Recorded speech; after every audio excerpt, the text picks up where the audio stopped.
कविम् कवीनामुपमश्रवस्तमम् ज्येष्ठराजम् ब्रह्मणाम् ब्रह्मणस्पत नः शृण्वन्नोतिभिः सीदसादनम् महागणाधिपतये नमः। अथ चण्डीकवचम्। श्रीगणेशाय नमः। श्रीसरस्वत्यै नमः। श्रीगुरुभ्यो नमः। श्रीकुलदेवतायै नमः। अविघ्नमस्तु।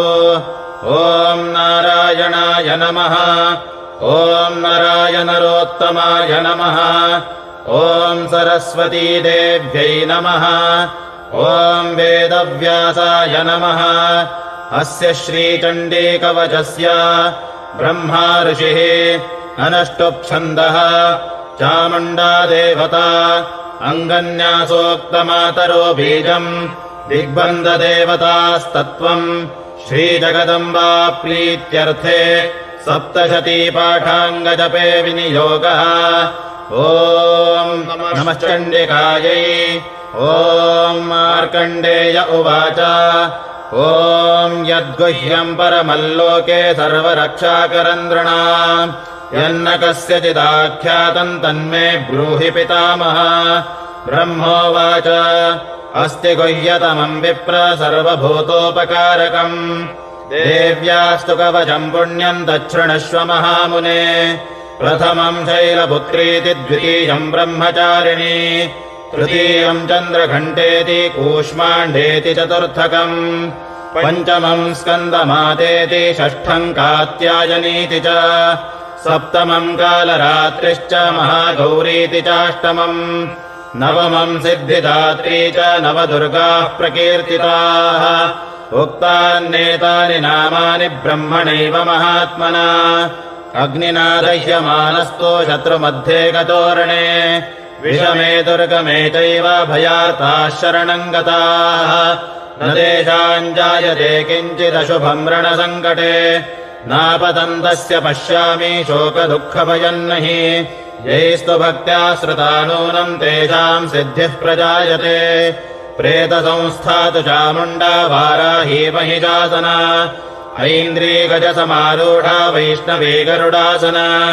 माहेश्वरी वृषारूढा कौमारी शिखिवाहना ब्राह्मी हंससमारूढा सर्वाभरणभूषिता नानाभरणशोभाढ्या नानारत्नोपशोभिताः दृश्यन्ते रथमारूढा देव्यः क्रोधसमाकुलाः शङ्खम् चक्रम् गदाम् शक्तिम् हलम् च मुसलायुधम् केटकम् तोमरम् चैव परशुम्पाशमेव च कुन्तायुधम् त्रिशूलम् च शार्ङ्मायुधमुत्तमम् दैत्यानाम् देहनाशाय भक्तानामभयाय च धारयन्त्यायुधानीत्थम् देवानाम् च हिताय वै महाबले महोत्साहे महाभयविनाशिनी त्राहि माम् देवि दुष्प्रेक्षे शत्रूणाम् भयवर्धिनी प्राच्याम् रक्षतु मामैन्द्री आग्नेयामग्निदेवता दक्षिणेव तु वाराही नैऋत्याम् खड्गधारिणी प्रतीच्याम् वारुणी रक्षेद्वायम् व्यामृगवाहिनी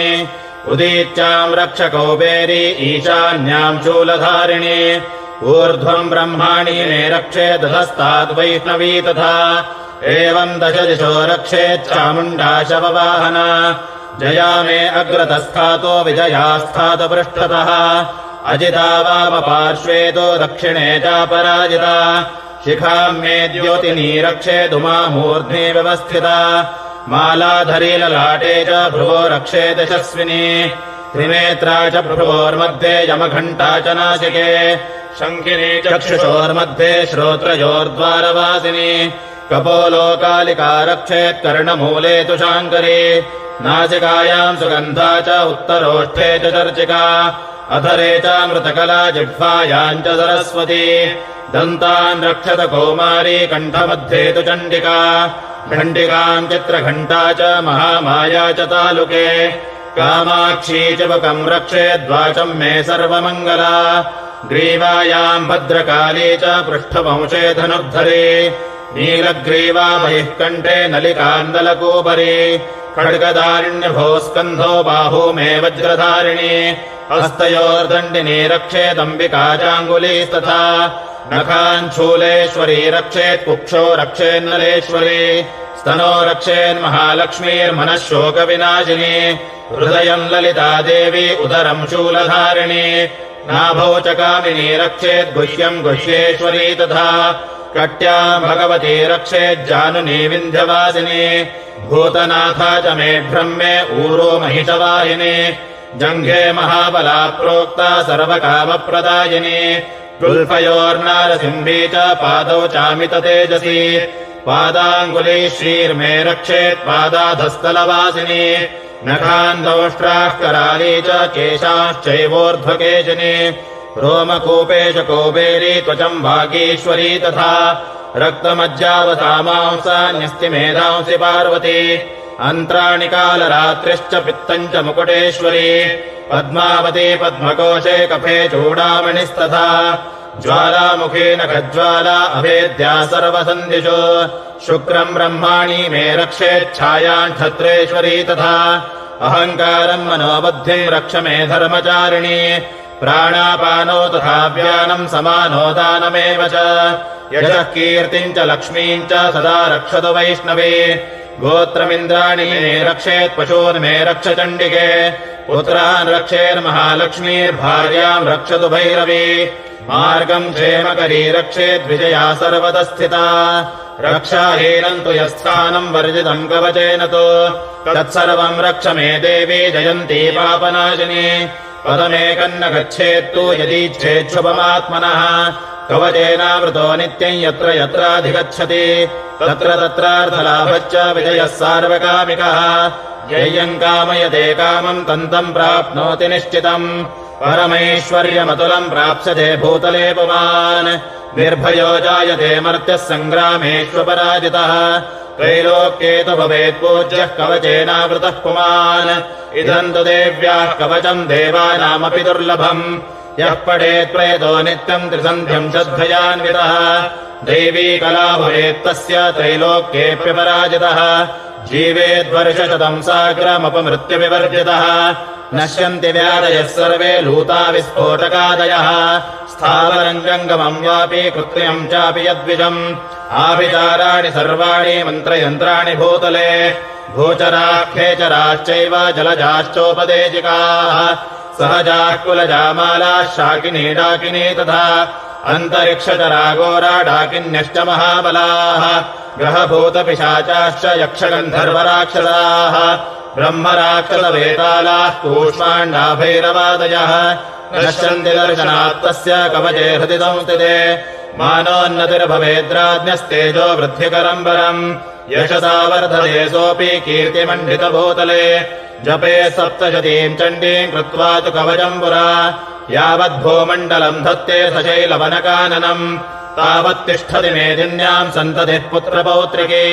देहान्ते परमम् स्थानम् यत्सुरैरपि दुर्लभम् प्राप्नोति पुरुषो नित्यम् महामायाप्रसादतः वाराहपुराणे हरिहरब्रह्मविरचितम् देव्याः कवचम् ॐ अस्य श्री अर्गलास्तोत्रमन्त्रस्य विष्णुर्षिः अनुष्टुप्छन्दः श्रीमहालक्ष्मीर्देवता श्रीजगदम्बा प्रीतये सप्तशती पाठाङ्गजपे विनियोगः ॐ नमश्चण्डिकायै ॐ मार्कण्डेय उवाच ॐ जयन्ती मङ्गलाकाली भद्रकाली कपालिनी दुर्गा क्षमा शिवा धात्री स्वाहा स्वधा नमोऽस्तु ते जय त्वम् देवि चामुण्डे जय भूतापहारिणी जय सर्वगते देवी कालरात्रि नमोऽस्तु ते मधुकैटभविद्रावी विधातृवरदे नमः रूपम् देहि जयम् देहि यशो देहि द्विषो देहि महिषासुरनिर्नाश विधातृवरदे नमः रूपम् देहि जयम् देहि यशो देहि द्विषो देहि रक्तबीजवधे देवी चण्डमुण्डविनाशिनी रूपम् देहि जयम् देहि यशो देहि द्विषो देहि शुम्भस्यैव निशुम्भस्य धूम्राक्षस्य च मर्दिनि रूपम् देहि जयम् देहि यशो देहि द्विषो देहि वन्दिताङ्घ्रियुगे देवी सर्वसौभाग्यदायिनी रूपम् देहि जयम् देहि यशो देहि द्विषो जहि अचिन्त्यरूपचरिते सर्वशत्रुविनाशिने रूपम् देहि जयम् देहि यशो देहि द्विषो जहि नदेभ्यः सर्वदा भक्त्या चण्डिके दुरितापहे रूपम् देहि जयम् देहि यशो देहि द्विषो जहि स्तुवद्भ्यो भक्तिपूर्वम् त्वाम् चण्डिके व्याधिनाशिने रूपम् देहि जयम् देहि यशो देहि द्विषो जहि चण्डिके सततये त्वामर्चयन्तीह भक्तितः रूपम् देहि जयम् देहि यशो देहि द्विषो जहि देहि सौभाग्यमारोग्यम् देहि देवि परम् सुखम् रूपम् देहि जयम् देहि यशो देहि द्विषो जहि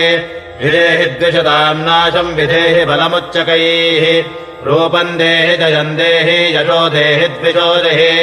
विदेहि देवि कल्याणम् विधेहि परमाम् श्रियम् रूपम् देहि जयम् देहि यशो देहि द्विषो जहि सुरासुरशिरोरत्नानिघृष्टचरणेऽम्बिके रूपम् देहि जयम् देहि यशो देहि द्विषो जहि विद्यावन्तम् यशस्वन्तम् लक्ष्मीवन्तम् जनम् कुरु रूपम् देहि जयम् देहि यशो देहि द्विषो जहि प्रचण्डदैत्यदर्पघ्ने चण्डिके प्रणताय मे रूपम् देहि जयम् देहि यशो देहि द्विषो जहि चतुर्भुजे चतुर्वक्त्र संस्तुते परमेश्वरी रूपम् देहि जयम् देहि यशो देहि द्विषो जहि कृष्णेन संस्तुते देवी शश्वद्भक्त्या त्वमम्बिके रूपम् देहि जयम् देहि यशो देहि द्विषो जहि हिमाचलसुतानाथ संस्तुते परमेश्वरी रूपम् देहि जयम् देहि यशो देहि द्विषो जहि इन्द्राणीपति सद्भाव पूजिते परमेश्वरी रूपम् देहि जयम् देहि यशो देहि द्विषो जहि देवि प्रचण्डदोर्दण्ड दैत्यदर्पनिशोदिनी रूपम् देहि जयम् देहि यशो देहि द्विषो जहि देवि भक्तजनोद्दाम दत्तानन्दोदयेऽम्बिके रूपम् देहि जयम् देहि यशो देहि द्विषो जहि पुत्रान् देहि धनम् देहि सर्वकामाश्च देहि मे रूपम् देहि जयम् देहि यशो देहि द्विषो जहि पत्नीम् मनोरमाम् देहि मनोवृत्तानुसारिणीम् तारिणीम् दुर्गसंसारसागरस्य कुलोद्भवाम् इदम् स्तोत्रम् पठित्वा तु महास्तोत्रम् पठेन्नरः स तु सप्तशती संख्या वरमाप्नोति सम्पदाम् इति श्रीमार्कण्डेयपुराणे अर्गलास्तोत्रम् अस्य श्रीकीलकस्तोत्रमन्त्रस्य शिवऋषिः अनुष्टुप्छन्दः